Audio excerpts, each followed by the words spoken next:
ইন্দ্রিয়স্য ইন্দ্রিয় স্বার্থে রাগ দ্বেষৌ ব্যবস্থিত তয়র্ণ বশমাগচ্ছেদ তৌ হ্যস্য পরিপন্থীন। ଇନ୍ଦ୍ରିୟ ଇନ୍ଦ୍ରିୟର ଅର୍ଥରେ ଅର୍ଥାତ୍ ପ୍ରତ୍ୟେକ ଇନ୍ଦ୍ରିୟର ବିଷୟରେ ରାଗ ଓ ଦ୍ୱେଷ ଲୁଚି ରହିଛି।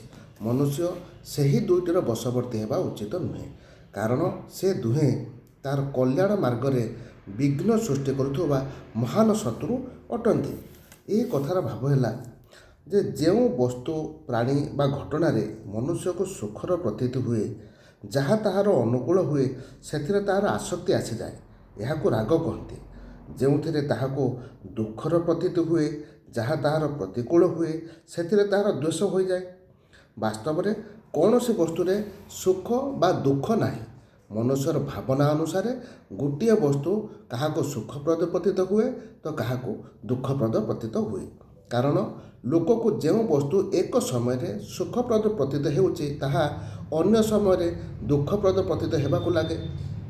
ଅତଏବ ପ୍ରତ୍ୟେକ ଇନ୍ଦ୍ରିୟର ବିଷୟରେ ରାଗ ଦ୍ୱେଷ ଲୁଚି ରହିଥାଏ, ବା ସମସ୍ତ ବସ୍ତୁରେ ରାଗ ଓ ଦ୍ୱେଷ ଦୁହେଁ ଯାକ ରହିଥାନ୍ତି।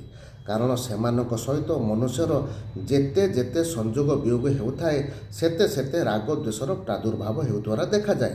ଅତଏବ ଶାସ୍ତ୍ର ବିହିତ କର୍ତ୍ତବ୍ୟ କର୍ମ ଆଚରଣ କରି ମନ ଓ ଇନ୍ଦ୍ରିୟମାନଙ୍କ ସହିତ ବିଷୟର ସଂଯୋଗ ବିୟୋଗ ଘଟିବା ସମୟରେ କୌଣସି ବସ୍ତୁ, ପ୍ରାଣୀ, କ୍ରିୟା ବା ଘଟଣାରେ ପ୍ରିୟ ବା ଅପ୍ରିୟ ଭାବନା ନ ରଖି ସିଦ୍ଧି ଅସିଦ୍ଧି, ଜୟ ପରାଜୟ ଓ ହାନି ଲାଭ ଆଦିରେ ସମତାଯୁକ୍ତ ହୋଇ ରହିବା, ଟିକିଏ ହେଲେ ହର୍ଷ ଶୋକ ନ କରିବା ହିଁ ରାଗ ଦ୍ୱେଷର ବଶ ନ ହେବା। କାରଣ ରାଗ ଦ୍ୱେଷର ବଶ ହୋଇଗଲେ ମନୁଷ୍ୟର ସବୁଥିରେ ବିଷମ ବୁଦ୍ଧି ଜାତ ହୋଇ ଅନ୍ତଃକରଣରେ ହର୍ଷ ଶୋକାଦି ବିକାର ଉତ୍ପନ୍ନ ହୋଇଯାଏ।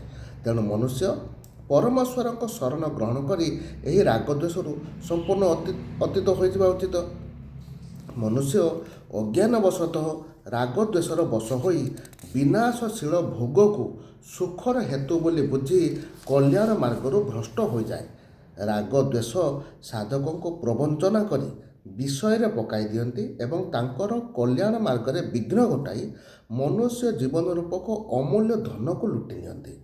ଏହି କାରଣରୁ ସେ ମନୁଷ୍ୟ ଜନ୍ମର ପରମ ଲାଭରୁ ବଞ୍ଚିତ ହୋଇଯାନ୍ତି ଏବଂ ରାଗ ଦ୍ୱେଷର ବଶ ହୋଇ ବିଷୟ ଭୋଗ ପାଇଁ ସ୍ୱଧର୍ମ ଛାଡ଼ି ପରଧର୍ମ ଗ୍ରହଣ କରନ୍ତି ବା ନାନା ପ୍ରକାର ନିଷିଦ୍ଧ କର୍ମ ଆଚରଣ କରନ୍ତି। ଏହାର ଫଳସ୍ୱରୂପ ମରିବା ପରେ ମଧ୍ୟ ତାଙ୍କର ଦୁର୍ଗତି ହିଁ ହୁଏ। ତେଣୁ ରାଗ ଦ୍ୱେଷକୁ ପରିପନ୍ଥୀ ଅର୍ଥାତ୍ ସତ୍ ମାର୍ଗରେ ବିଘ୍ନ ଘଟାଉଥିବା ଶତ୍ରୁ ବୋଲି ହିଁ କୁହାଯାଇଛି।